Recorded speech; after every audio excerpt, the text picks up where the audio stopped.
안녕하세요. 김태훈의 현명한 투자자 방송 시작하겠습니다. 본 영상에서 다루는 내용은 투자 권유가 아니며 각 개인의 투자 판단에 대한 책임을 지지 않습니다. 별도 SNS 채널 가입을 유도하거나 투자 권유 및 유료 리딩 서비스를 홍보하는 불법 사칭 계정에 유의하시기 바랍니다. 자, 오늘은 현대모비스에 대해 좀 말씀을 드리겠는데요. 여러분도 잘 아시겠지만 현대모비스는 현대차 그룹의 가장 정점에 있는 지주회사 같은 회사입니다.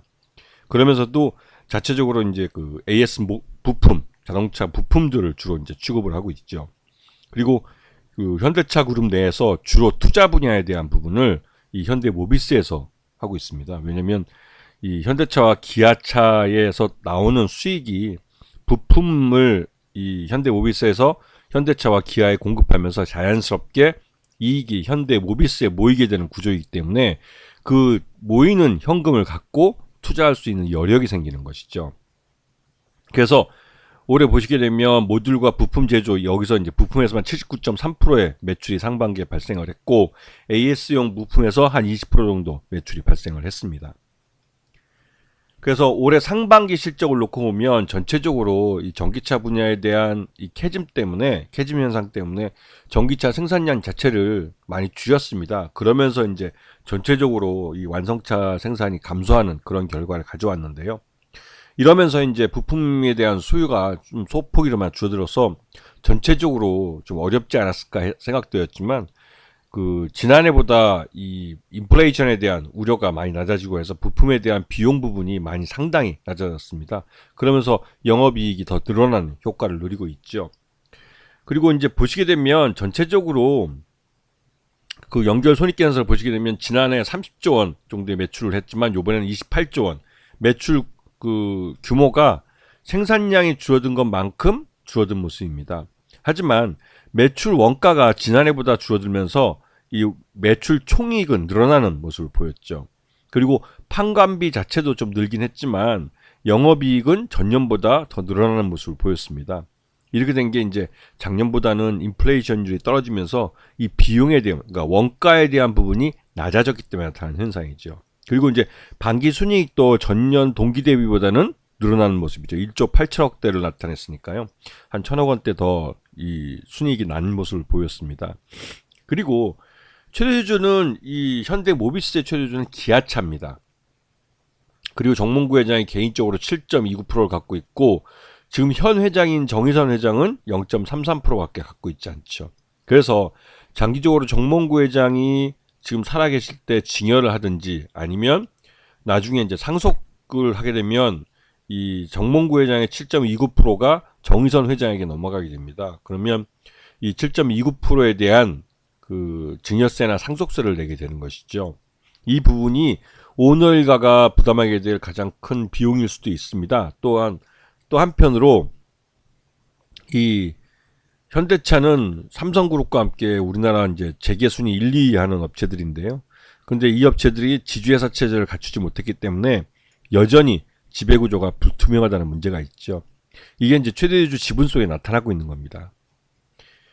그래서 이번에 이것과 함께 이제 그 주주 환원 정책에 있어서 현대모비스는 그 매년 또 매 분기마다 이제 자사주 취득과 소각을 하고 있습니다. 특히나 자사주 소각을 하는 것은 자사주 소각이 모든 주주에게 그 공평하게 그 이익을 갖다 주는 것 같지만 최대주주의 경우 그 소각하는 양이 똑같다 할지라도 그에 따른 지배구조의 증가는 일반 소액주주보다 훨씬 큰 편이죠. 즉 오너일가는 그 자기 돈 한 푼 안 들이고 이 상장사의 그 회사 돈을 통해서 자기 지배력을 강화할 수 있는 방법이기도 합니다. 그래서 이 자기 주식을 소각하는 쪽을 선호하고 있죠. 자, 그리고 현대모비스는 아까 말씀드렸지만 이 현대차 그룹 내에서 투자를 담당한다고 그랬습니다. 그래서 나중에 이 투자 담당하는 사업 부분을 떨어뜨려서 이 부분을 지주회사로 만들고 이 자동차 부품을 하고 있는 이 부품 사업부를 일부 분할을 해서 다른 그 계열사에게 그 갖다 붙이는 쪽으로 해서 이 지배구조 개선이 일어날 가능성이 높은 것이죠. 그래서 보시면 자율주행이나 또 전기차, 미래차 같은 분야에 대한 투자는 대부분 다 현대모비스에서 이루어지고 있고 이 현대모비스에서 이루어지고 있는 이러한 투자가 장기적으로는 지주회사의 가치를 높여주는 쪽으로 흘러갑니다. 특히나 이제 로봇 분야 같은 경우는 여러분도 아시지만 보스턴 다이내믹스라는 회사를 이 현대차 그룹이 인수를 했는데, 여기에 정의선 회장이 사재로 2천억을 투자를 해서 직접 이 보스턴 다이내믹스라는 회사 주식을 갖고 있습니다. 그리고 이 보스턴 다이내믹스는 장기적으로 미국 뉴욕 증시에 상장시킬 가능성이 높은 것이죠. 그렇게 되면 거기서도 이제 이 정의선 회장은 일부 자기 보유 지분을 매각을 통해서 이제 현금화할 수가 있고, 그 현금화한 돈은 이 현대차 그룹의 지배구조 개편에 사용될 가능성이 크기 때문에, 이런 것이 이제 결국은 현대 모비스 최대주 지분, 아까 봤던 그 정몽구 회장의 지분을 정의선 회장이 어떻게 넘겨받을 것이냐, 이 문제와 연결되는 것이죠. 자, 죄송합니다. 현대차 그룹의 그 지분 구조를 보게 되면 현대모비스가 정점에 있고, 그 밑에 이제 현대모비스가 현대차를 지배하고 현대차가 기아를 지배하면서, 또 한편으로 기아가 이 현대모비스의 최대주주가 되는 이런 순환출자 구조를 이루고 있습니다. 그래서 이 순환출자 구조를 이 정리를 하고, 이 수직 구조로 이 지분 구조를 단순화시켜서 가져가는 게 역시 이제 현대모비스하고 지주회사를 만드는 그런 체제로의 전환이죠.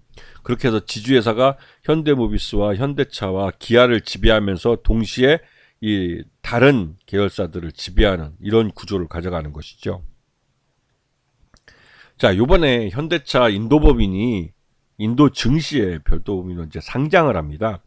이게 현대차가 100% 갖고 있는 인도법인의 그 지분 중에 약 17.5%를 구주 매출 형태로 그 상장을 시키는 건데요. 이렇게 되면 이 현대차에 4조 5천억이라는 돈이 들어옵니다.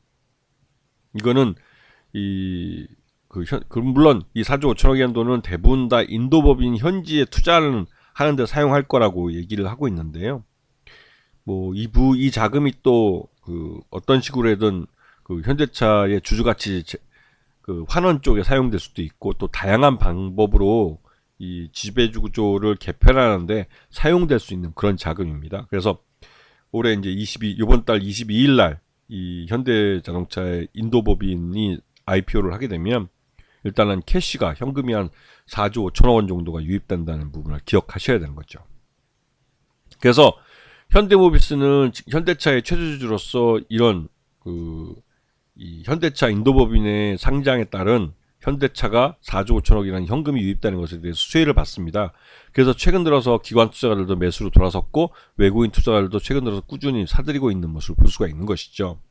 그래서 이런 그 현대모비스는 2분기 실적을 기준으로 봤을 때도 약 한 40만 원 정도가 적정 주가이지만, 아까 말씀드렸던 그 지배구조 자체가 불투명한 점이 있기 때문에 이런 부분이 이 주가의 할인 요인으로 작용을 하고 있죠.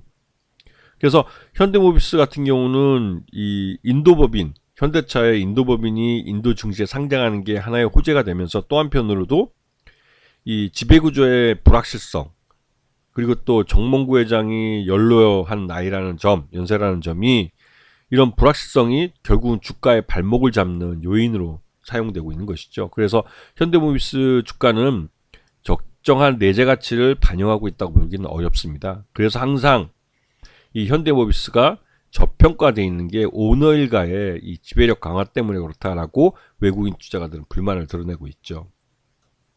그렇기 때문에 현대모비스는 언제든지 맘만 먹으면 이 말 그대로 이제 지배구조 개편에 대한 불확실성만 제거시켜주면 지금보다 훨씬 더 높은 가격에 거래돼야 될 그런 종목이라는 겁니다.